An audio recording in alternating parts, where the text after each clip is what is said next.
evening, so hopefully everybody is in the house and warm and dry, not too warm and dry, and hopefully everybody's gotten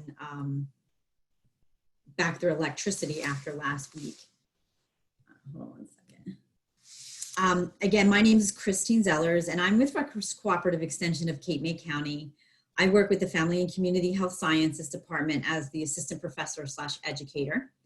And Rutgers Cooperative Extension is a branch of Rutgers University, and we teach directly to the community.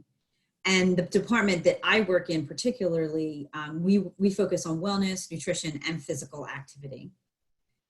Today's discussion is one of the areas, physical activity, that we cover. It's an area I have a lot of experience in. I've been working in group fitness for about 23 years.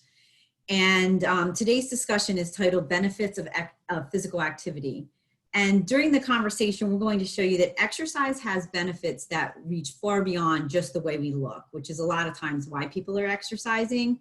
But studies have started looking at benefits that can be found to prevent chronic diseases, improve mental health, and aid in providing a longer and better quality of life. So this evening, we're going to look at a lot of those benefits that are in addition to the ones that you might be seeing physically as well.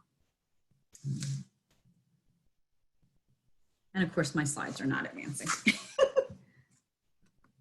There we go, perfect. All right, so like I said, exercise is often seen as a chore and something you do just to be able to look better or improve your physical appearance. However, what we're going to see from today's presentation are the objectives.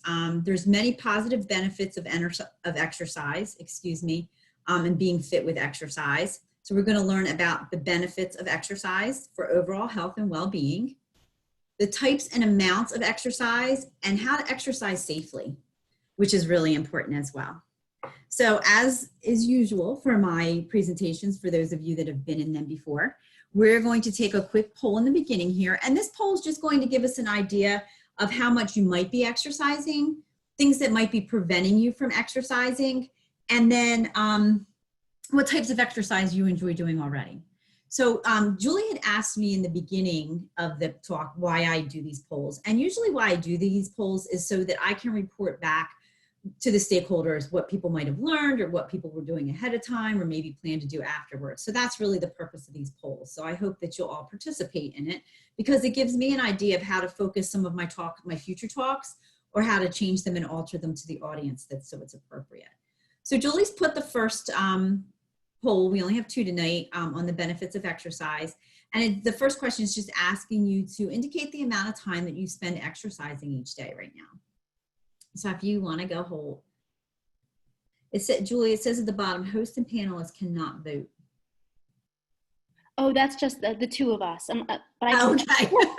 Oh, I can't vote. I think as long as it looks like no one's voted yet. As I want to make, oh good, I want to make sure it's working for them. Okay, yeah, that's why I said something. Like, oh, is this not going to work for us tonight? No, just for the two of us. Yeah. Okay, that's fine. Oh, good. Okay, I see more votes coming in. Great. Okay, great. Thank you all for voting.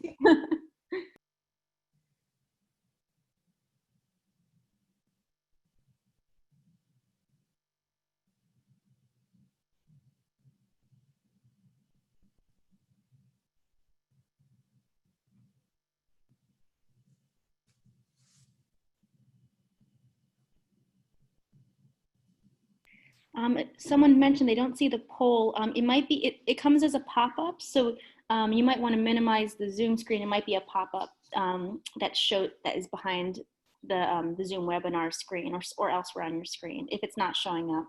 It might be hiding.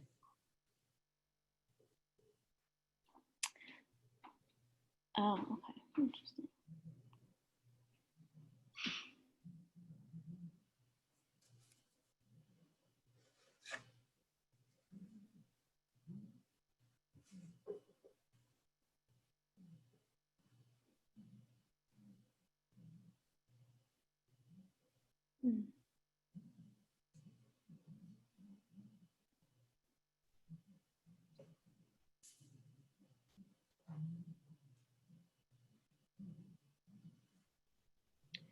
It looks like for number 4, sorry about that. It should have been made as an optional question, but it looks like someone mentioned that the poll won't let you go beyond that question unless you choose why you don't exercise. Chris, I'm not Oh. sure in that case if I'm not sure how that'll affect the results of that Yeah, question. it's okay. I did a talk last week and we had a similar issue. Again, always learning with these new platforms on how to do things and all that they can do. They can do so much more than what we really realize, but Yeah, it's just learning it one step it's at a a big time. learning curve for us. I think nationally, we're all on a learning curve right now. Looks like we have 75%. That's great.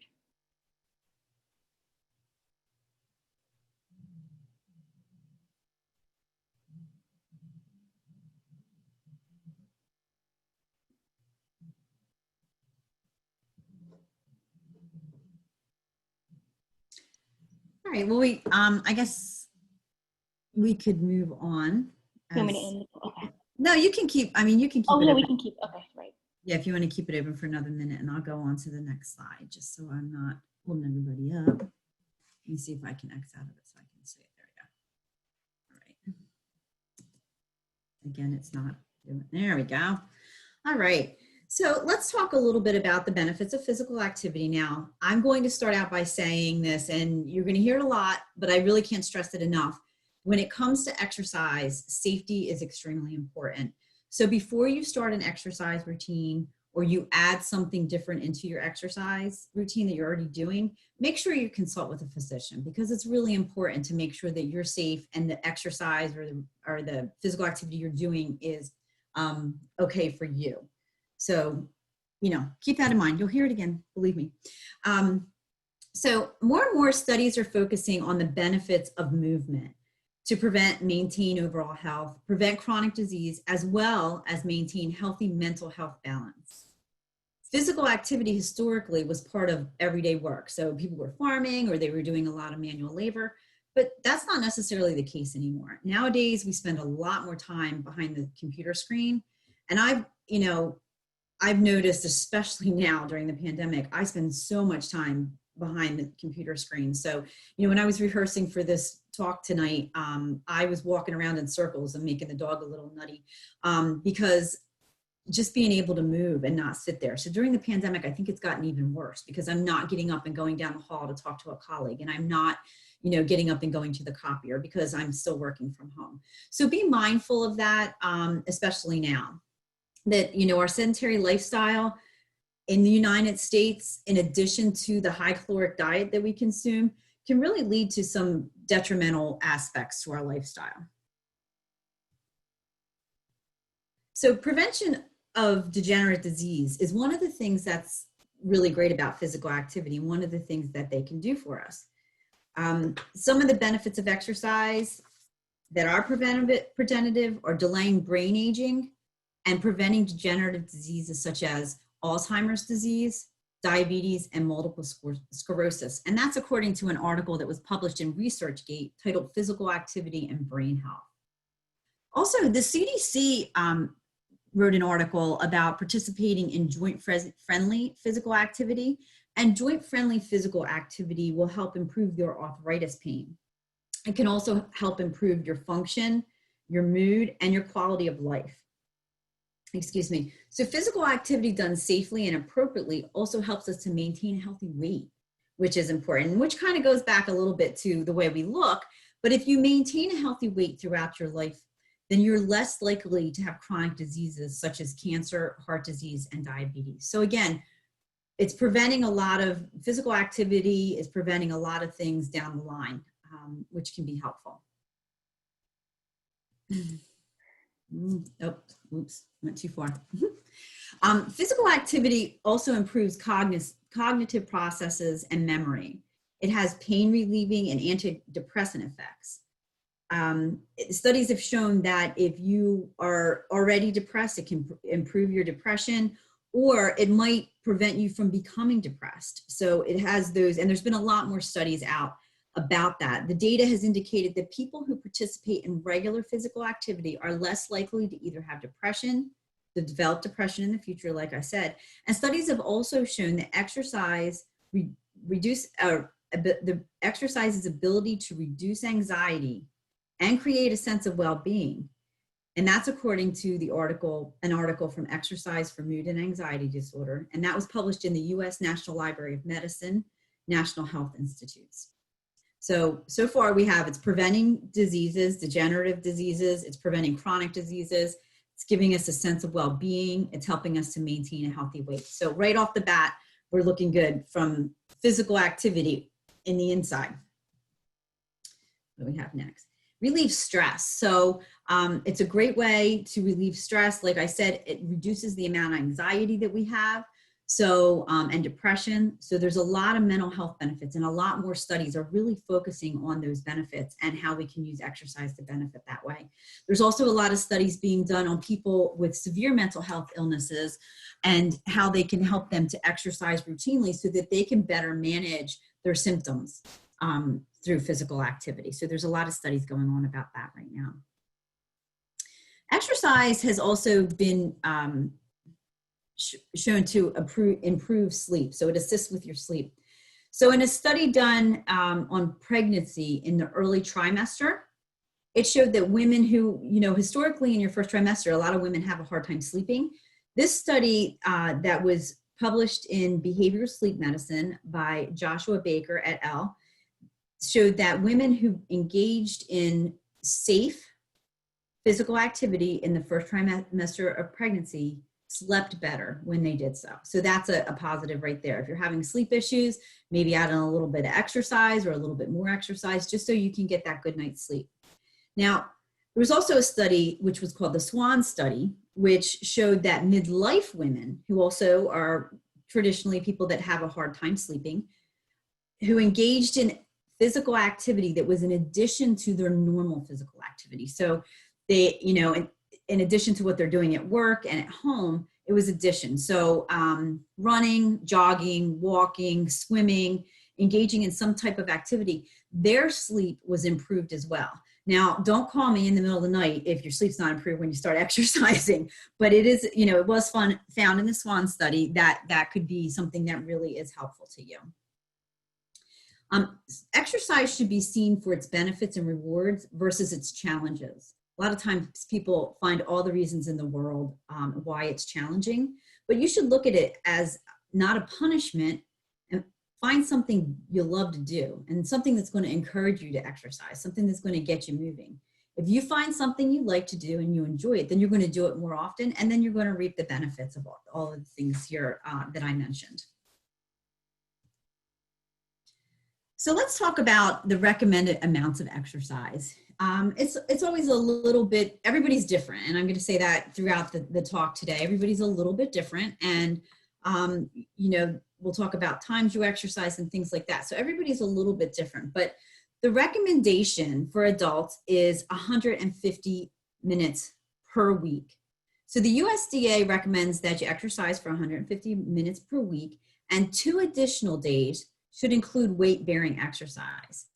Weight-bearing exercise is considered exercise that forces you to work against gravity. Now, that doesn't mean you're standing on your head, but rather participating in exercises like tennis or hiking or walking or dancing or jogging. According to an article, Exercise for Your Bones, weight-bearing exercise will help you to strengthen bones and are the best forms of exercise for your bones. Activities like swimming and biking are cardiovascular and not weight-bearing exercises. They strengthen your muscles, and they be included in your 150 minutes, while weightlifting and weight-bearing exercise would be counted in the 2 additional days that you do. Older adults should do what they can and be safe when moving.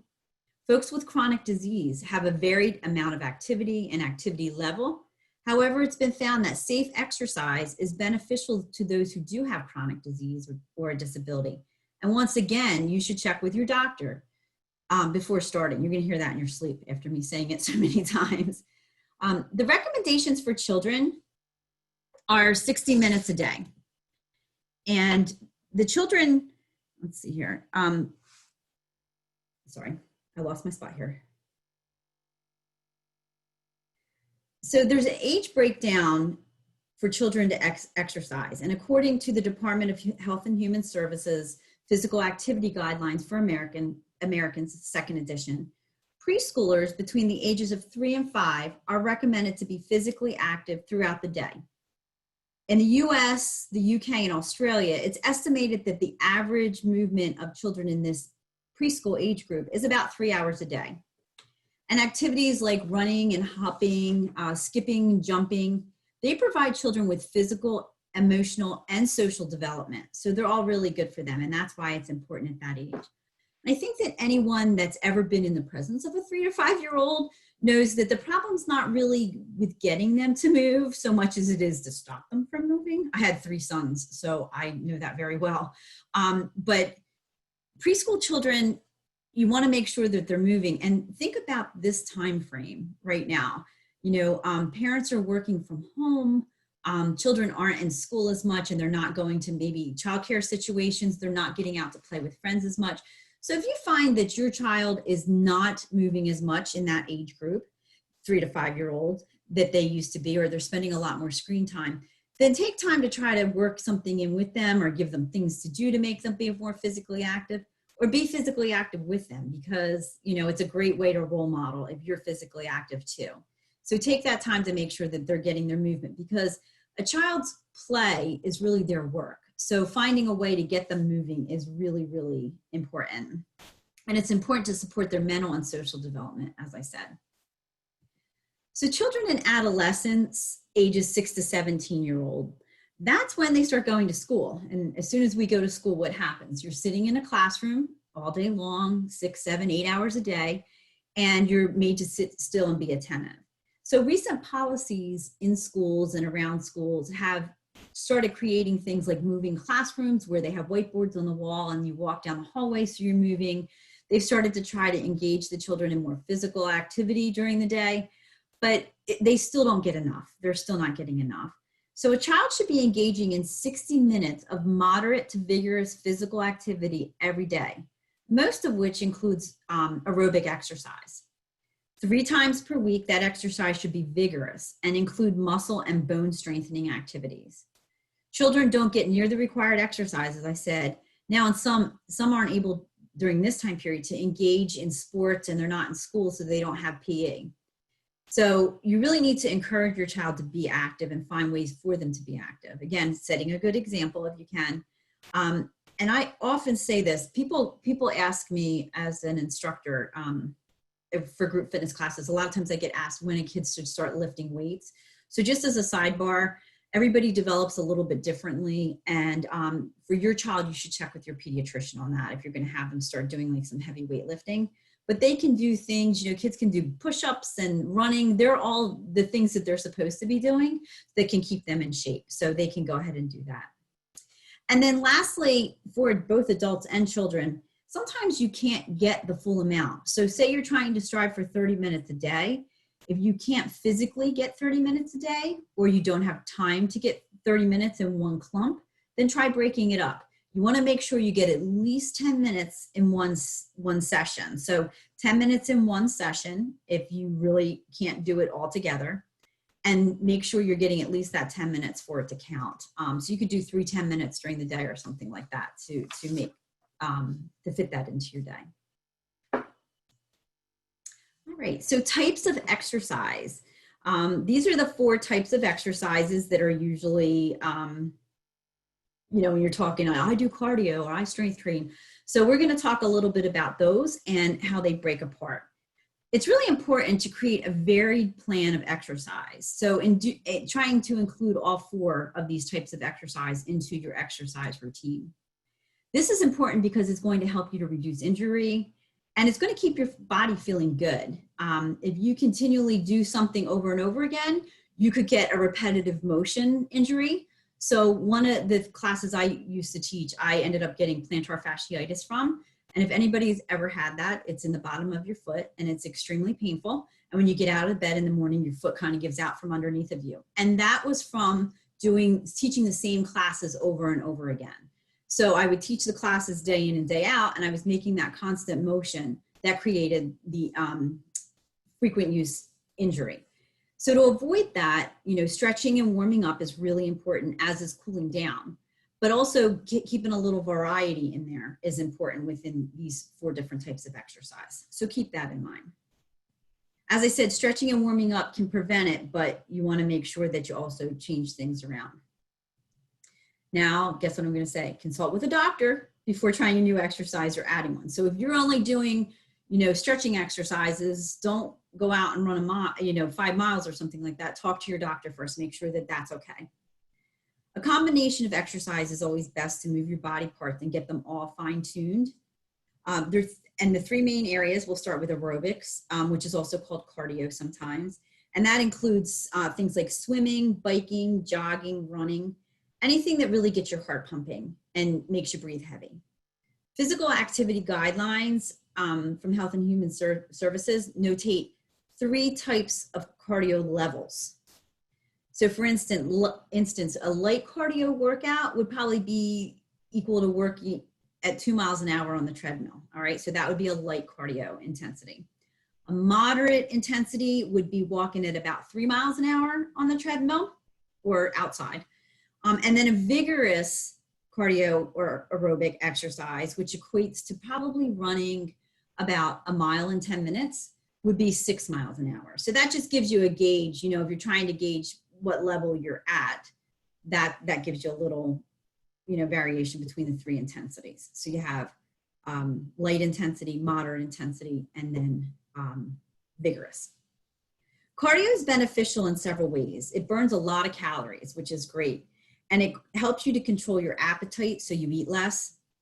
After a cardio workout, it might even encourage you to eat healthier because you went out and worked so hard.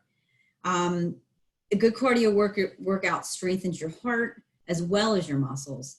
And as I mentioned earlier, it's liable to help you sleep better and reduce arthritis symptoms and joint stiffness. It can also lift your mood and make you feel better mentally and emotionally. And it can help prevent and manage high blood pressure, heart disease, and diabetes. So when you're doing cardiovascular exercise or aerobic exercise, there's a lot of benefits to that.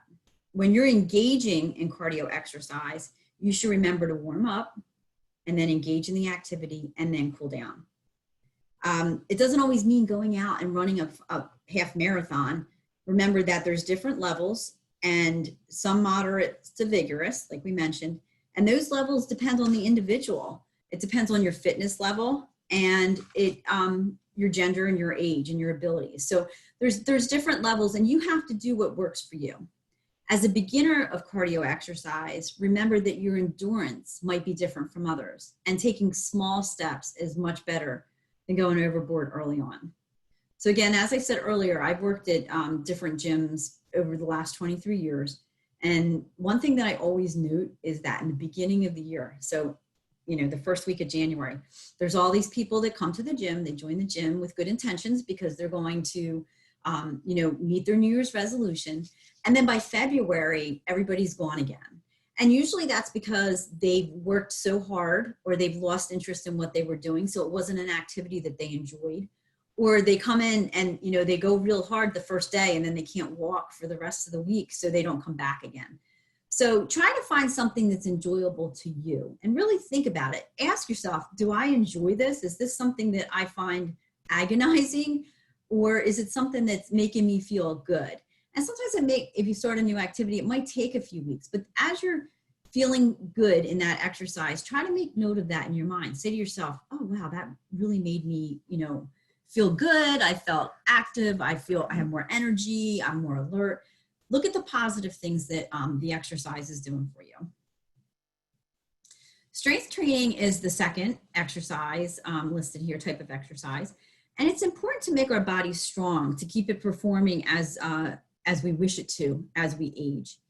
Strength training could consist of a resistance exercise, such as a squat or push-up, or it could involve weightlifting. And even yoga could be considered strength training.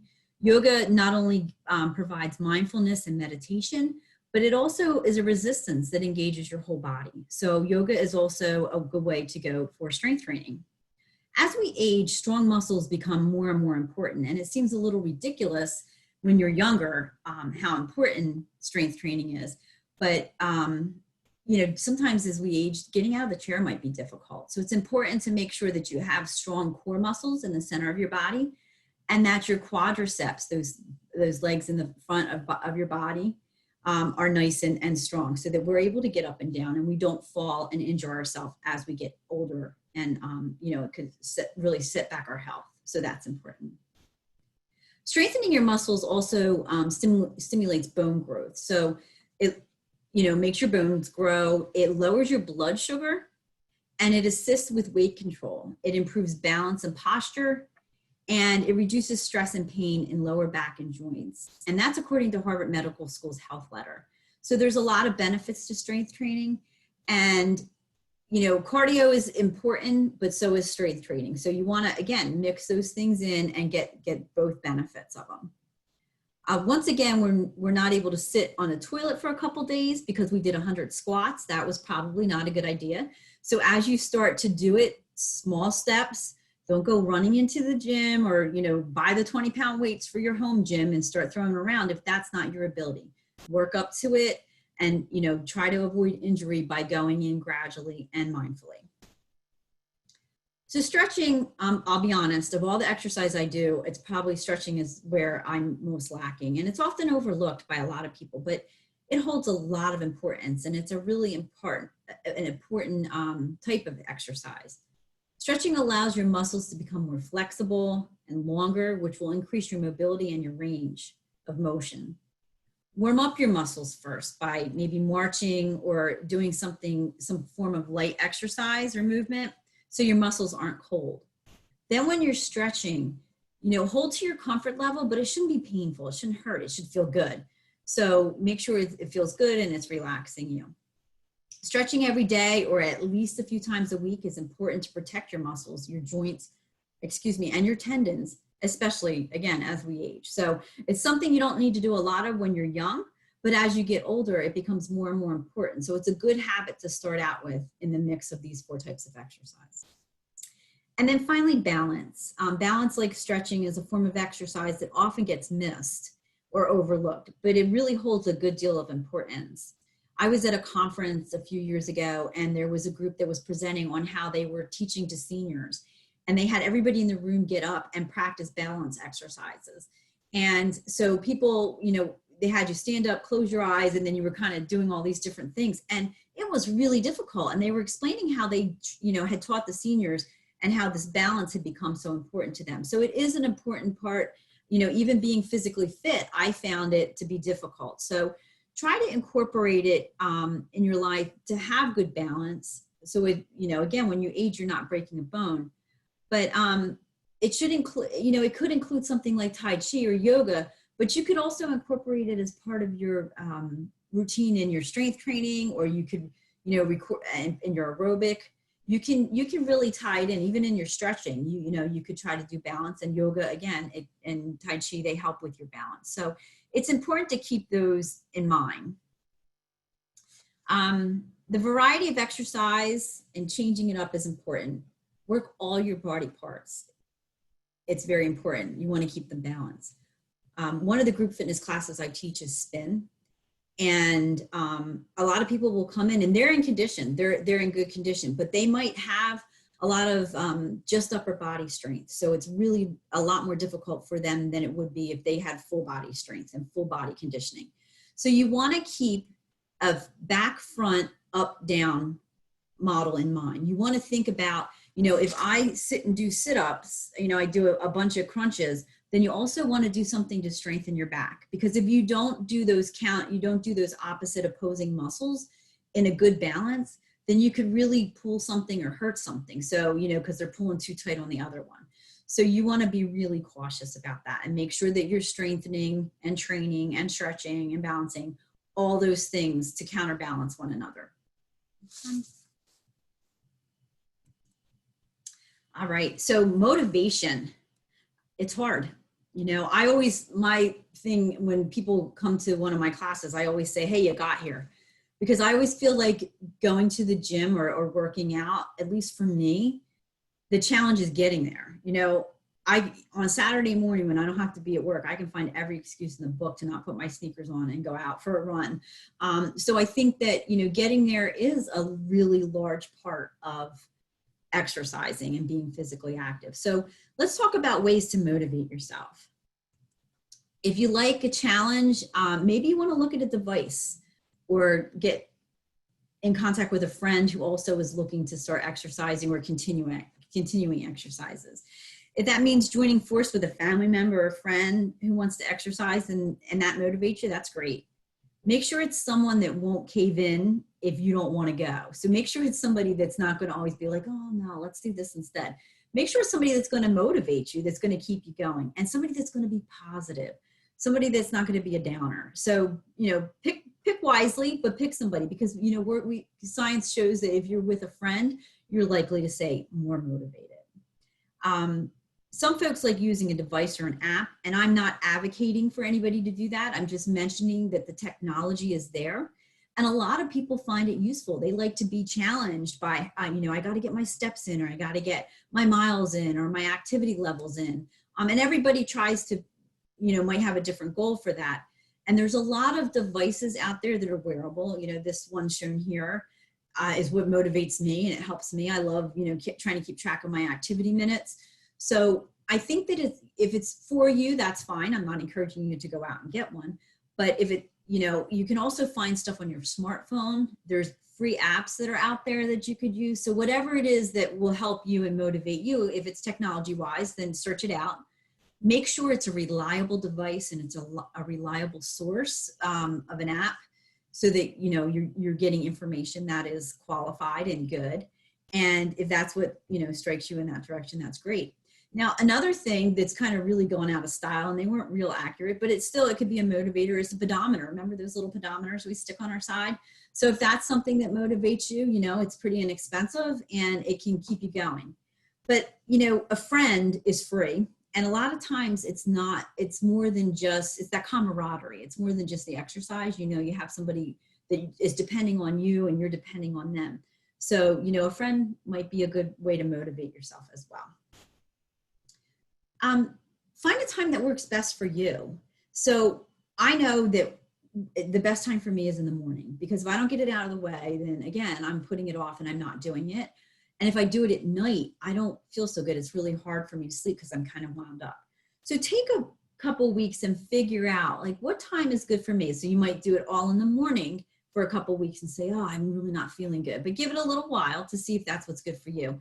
But find that time that motivates you, that's going to fit into your schedule, because it's hard enough to find time to exercise. So find something that fits with your schedule. Don't try to cram it in somewhere that it's not going to be something you can be consistent at.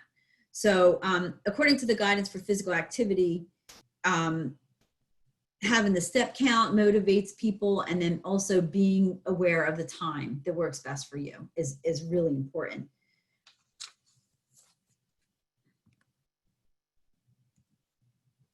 So one size doesn't fit all. And I know I've alluded to this before, but realize when you're exercising with your friend or companion that you might be the leader of the pack some days, and they might be the leader of the pack other days. So don't let that be a discouraging thing for you. And don't let other people's physical activity level tell you what you should do. If you have a really hectic home life, if you have family responsibilities and a really hectic job schedule or career schedule, you do what's good for you. So maybe making that 150 minutes a week is your first goal. Don't look at your neighbor who's doing 150 minutes of cardio next door. That's their thing. You do what you can do, and it's always little small steps. Also, you might need to pull the friend along, and they might need to pull you along sometimes, but use that person again as a motivator. Just as important as finding adequate time in the day for it, you should make a plan for yourself. Try to get to a goal that works for you. If you're finding that you're overtired, or if your body's not responding well, then maybe you need to cut back. Maybe you're not feeling like it's enough. So, look at those cues and go with that. And I'm going to talk a little bit more about that, but, everything's not the same for everybody. Do what's good for you. One of the things that I've heard physical activity compared a lot to dental hygiene, which I think is interesting. For one, I think it was Oprah one time said, you brush your teeth every day, so you should exercise every day. And that was a long time ago, and I always kind of thought about that, like, yeah, it is something. So exercise can be and probably should be something that you engage in every day. And the other thing that I heard that was related to dental health just recently, I can't remember where I heard it. They said, if you miss brushing your teeth at night, you don't then never brush your teeth again. You go ahead and go on and you get up in the morning and you probably brush your teeth again, hopefully. So think of it in that terms too. If you fall off, one day, that's okay, but try to pick it back up again. And don't let, one day turn into two, but if it does, it's all right. Just go ahead and try to motivate yourself to start again. So make sure you're finding ways to mix it into your daily activity and ways to keep yourself motivated, however that might be. All right, so small steps to making change. Moving away from a sedentary lifestyle, which has been shown to increase the likelihood of obesity and chronic disease, may not come easy to everybody, and it can involve more than just exercise. There's no specific amount of steps, like a starting point. I know 10,000 is always thrown out there, but again, the Health and Human Services Physical Activity Guidelines suggest looking at your daily amount of activity. So if you do get a device or you start recording it on your phone or something like that, start looking at how much you're exercising or moving with just your regular activity. So for instance, if you get 5,000 steps a day, normally just between, household activities and office activities or work activities, and you want to add on to that, then make sure that you go for a 20-minute walk and measure. Maybe that's 2,000 steps. So make your goal 7,000 steps then, because you're taking your regular physical activity and you're adding on top of that. If you have a job where you're getting in and out of a car all day, or you're doing some physical or manual labor, look at that number and then add on to that, because you have to add on to whatever the normal day is to get that exercise qualification. So that's one thing that you want to be mindful of, is that your current steps are a good starting point to gauge how much more you can be getting done. And looking at ways to add movement into your day. So many more people are working from home nowadays, like I said before. So little things that help you add movement in. Think about that. If you work at a desk, then try standing up and sitting down 10 times, 3 or 4 times a day. That's going to get the blood flowing. It's going to get you breathing a little bit heavier. It's going to make your mind wake up, your focus better. So just doing little things even at your desk. Sometimes if I'm on a call, I'm just kind of moving my legs back and forth kind of thing, just to keep some flow going. So there are little tiny things you can do. Parking further away, that's an old one. Parking your car further away. My kids always tease my husband and say, geez, Dad, there's a parking spot 1.5 miles away if you want to go a little further. But we always try to park further away. That gives you extra steps, and they add up. They're small steps, but they add up. Same as take the steps instead of the elevator. That's going to give you a lot more in your daily activity, especially if you got to climb a lot at work or something like that. And try to take even small walks, morning, afternoon, night. Try to get out there, and if you have a break at work, or during your lunchtime or something like that. Lunchtime is a great time to add in some movement in your day. Go for a walk, or find an app on your phone or on your computer that you can do a little physical activity on your lunch hour. It's a great time to add a little bit more into your day, and find time for it. Time's always scarce, but look for that extra time. I think it's really important. We spend so much time on our, just sitting on our phones. I'm really guilty of this. My husband's like, what are you looking at? Spending time on your phone, or playing a game, or watching TV. Where's that extra time in your day? Are you really that busy? Can you find any time in your day? Even if it's, like I said, 10 minutes. What I tell the kids when I work with them is that, if they're watching TV and the commercial comes on, get up and move around the house, or get up and run up and down the stairs, or run to the corner and come back. You can do that too. I mean, even if you get up and get a glass of water on the commercials and move around the house a little bit, that's time to add in a little bit more movement. So they're all really good times to do that. All right, so here I am. I know I keep hitting on this over and over again with the safety, but it's really important. When I'm teaching a class, I am constantly not calling people out, like saying, hey, you're doing this wrong. But I will constantly remind people, keep your shoulders back and down. It's really important to be safe when you're exercising.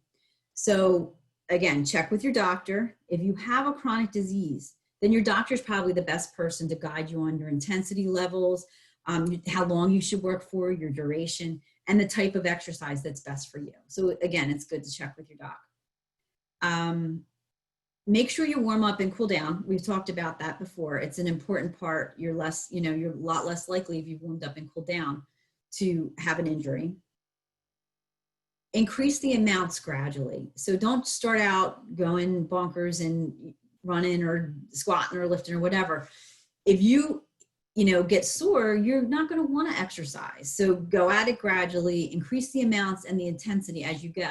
Maybe challenge yourself. Say, okay, this week I'm going to start out and I'm going to walk a mile. And then next week I'm going to go another mile. And after that, 1.5 miles. So, look to try to increase gradually and don't set goals that are too heavy for yourself. Also, try to listen to your body. Your body sets off cues. So you have to ask yourself, if you're laying in bed in the morning and the alarm goes off for you to get up and work out and you think, oh, I'm just too tired to do this. Are you really too tired to do it? Or are you looking for an excuse? Is your body giving you a signal that's, there's real pain there? Are you really tired? You have to look for your body's cues and listen to your body. It's important to know what your body's trying to tell you. I always say that there's good pain and bad pain in exercise. So if you're exercising and, like yesterday I lifted, so I feel my muscles today, you know what I mean? I touch them, I know that they're there, they're a little bit sore, but it's not so bad that I can't lift my arm up or something. So if you work out to the point that your body is hurting so bad that you can't move or bend a certain way because it's so intense, the pain, then you've gone too far. If you're sore after you use weights or something like that, then maybe try doing that next day, the stretching and the cardio, or the stretching and the balance. Do something else to offset it. So think about that and listen to your body and plan around how your body's responding, how you're going to respond with your workout. Hydration is extremely important. You don't want to suffer the symptoms of dehydration. Water is no calories, as long as you're not using one of the ones that has stuff in it. But regular water is 0 calories, and it's a great way for you to stay hydrated.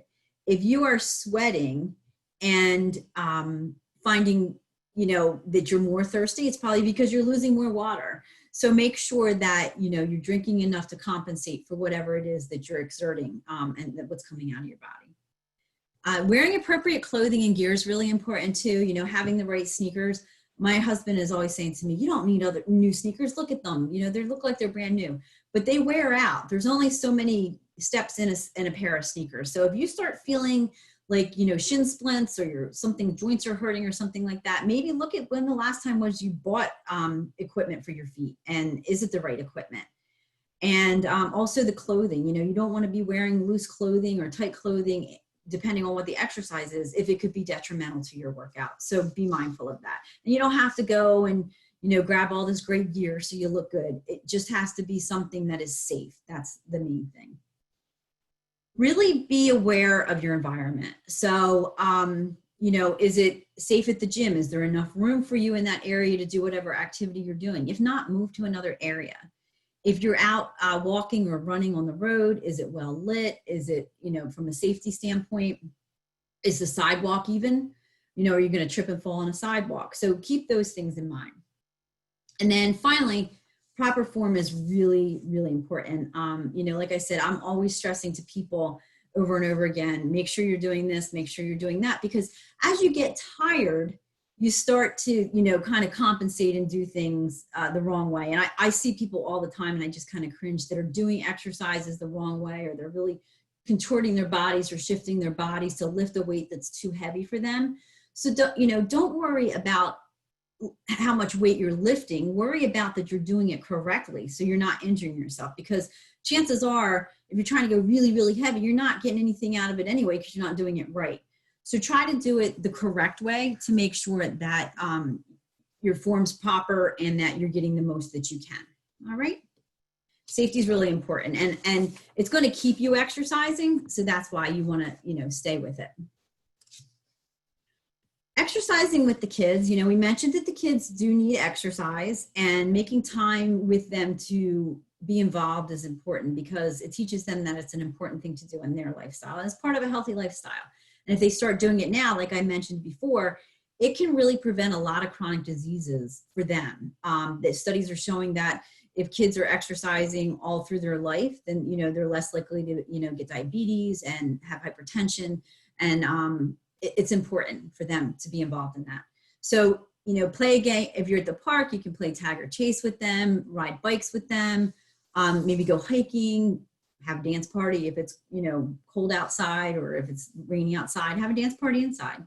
When my kids were little, we used to love to do parades. We had a bunch of people in the cul-de-sac, and the kids would all come outside with different instruments, and we'd march around. So you can make your own parade and, you know, be entertaining them if they're little, or maybe if they're big. And then homemade obstacle course. You know, you can make an obstacle course out of a bunch of stuff in the garage and challenge each other to that, or do one even at the local park. You can set one up. So I think that there's a lot of ways that you can exercise with children, and it's important. It's important to include them in whatever the exercise routine is and show them that from your standpoint as an adult that you're leading by example. So tonight, as we said, we talked about the exercise benefits for the entire mind and body. So we talked about how it's great at preventing disease. And I'll tell you, I love to do research, and I know all of these things, obviously, from having been an instructor so long, but, you know, we always use evidence-based research. It's all scholarly articles, and I love reading these things. So I went down a real rabbit hole with this presentation, and it took me a lot longer than it should have. But, you know, it's just so interesting to find all these different preventative measures that exercise has for our bodies. And I think that, you know, it fine-tunes our mind and our body, and there's all those preventative diseases. I didn't mention the normal ones that sometimes, you know, I went down the avenue of some of the new research with mental health and Alzheimer's prevention. So I tried to put things in that you might not have known, and maybe that'll entice you or motivate you to go ahead and exercise. I hope so. There's various types of exercises, as we mentioned, the 4 different types, and you should really keep those, you know, varieties in mind when you're exercising. And as you know, safety is key. Have everybody say it with me, consult your doctor. All right, so I'm gonna ask Julie to send out the last poll now, and then we'll start answering some questions if anybody has any. Okay, the second poll is out.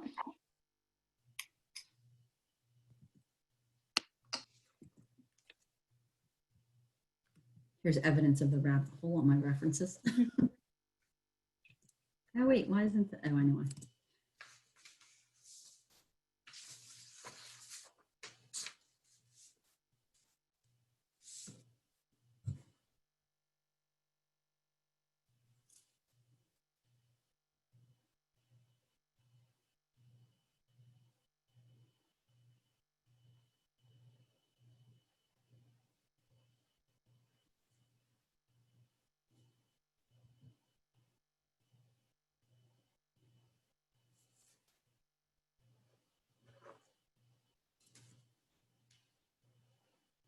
I have up on this screen now all of the great resources that we have are located at these many different sites, and you can find us on Facebook. And then we have a special Rutgers COVID-19 site that offers a lot of information based not only around the pandemic, but, you know, things that you can do during the pandemic, exercise and recipes and all kinds of things.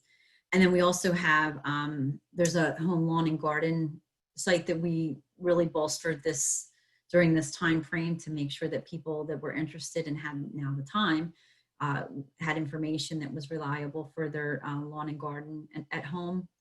And then we have the second from the top is the website for my department statewide. So there's a lot of resources on that as well. We have a lot of people in the department with various areas of expertise. So if you're looking for something, it's a good resource.